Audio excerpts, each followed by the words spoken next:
Having a well set up UI in MMORPGs is very important, actually might be one of the more important things to enhance your experience and enjoyment of the game, and that's exactly what I'll try to help you with.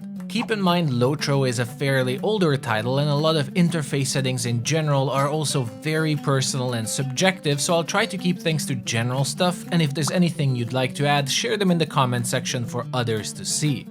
The very first thing I want to show, because some might skip and miss this otherwise, is that you can save and load interface settings in Lotro so you don't have to redo them all the time between characters. Simply by typing in /UI layout save, then any name for the highlighted text, the game will save your whole screen on your PC, so the next character you log in and type in /UI layout load, then the name you saved your UI with, it will load your settings and you're Gucci.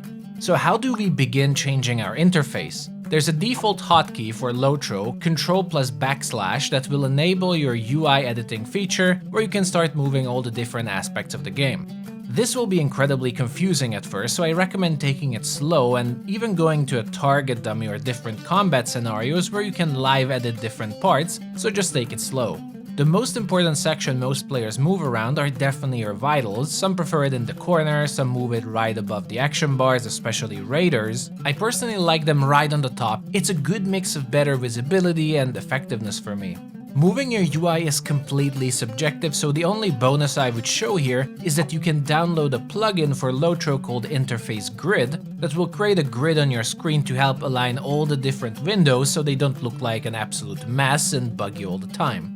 I posted the link in the description below. Just remember this plugin cannot be installed with the mod manager, and you will have to manually place it in your Documents, Lord of the Rings Online and Plugins folder. Then just follow the tutorial for the commands in the link. You can show and hide the grid, you can change the size of it, and all the other goodness. Moving on to general. In the general settings, there are a few things I like to immediately change. For instance, I always disable the gameplay hints after I learned the basics, and Lotro goes really hard on the pop-ups, which can get annoying. A huge quality of life change I found is that Lotro allows you to change your toolbar on the very bottom of the screen. I normally don't use these in other MMOs, but Lotro has so many different specialized windows that it can get really useful. For example, I change all the back buttons on the right to more useful options like opening your mail, add-on settings, hobbies, collections, and so on that normally I would have to slowly open through the character menu.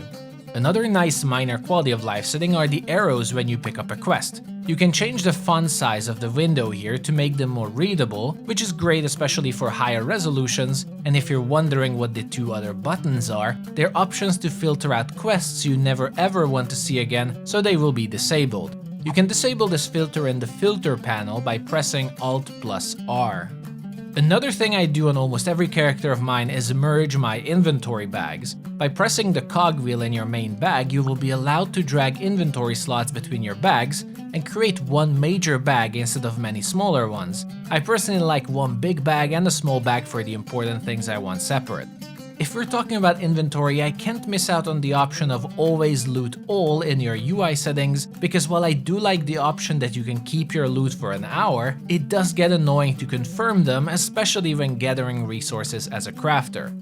Finally, for general settings, I like to enable the Move to Use option in the UI settings that moves my character towards an NPC or an object when I click to use them. This can be great for gathering resources, but I know some people don't like it that much. On to combat settings then. A quick first note that if you don't like playing in the dark, you can press Alt+F10 to enable a lantern-like light around your character to give you some visibility, but this only works at night or in caves, so keep that in mind. Now the very first option to enable for combat, and it's mind-boggling to me that it's off by default, is the induction bar display in your UI settings. Do you see this wide-hand thrasher casting battle cry? That's because I have this option enabled, and monsters are going to be casting all kinds of different abilities and spells against you in Lotro, especially in dungeons, that you're supposed to interrupt, avoid, or otherwise interact with, and so this option should be enabled by everyone at all times.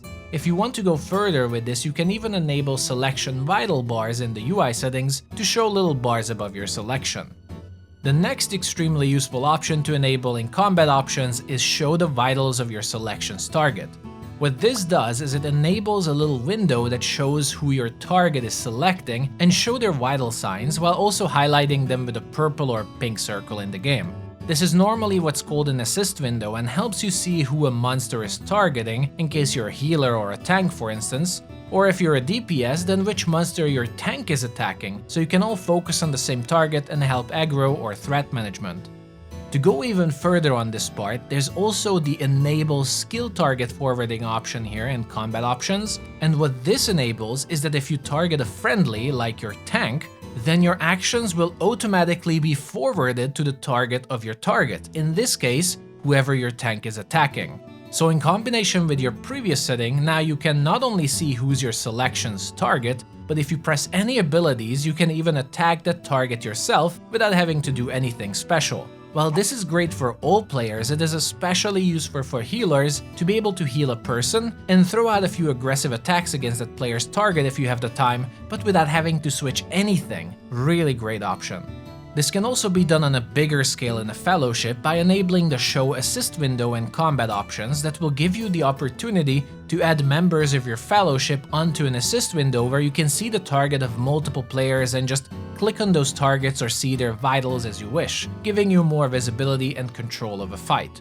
There's also an option here to enable movement assistance in combat. This just makes your characters move if you're out of range, similarly like the move to use option. Some like it, some don't. But roughly, those would be the most vital advanced settings that I think really makes the game just work better and be more enjoyable overall. So that would be it for this really quick to the point video. Hope it helped. If you watched it all, make sure to comment Bilbo, then like and subscribe if you'd like to see more Lord of the Rings Online videos in general. Thank you for watching, and I'll see you all in the next one.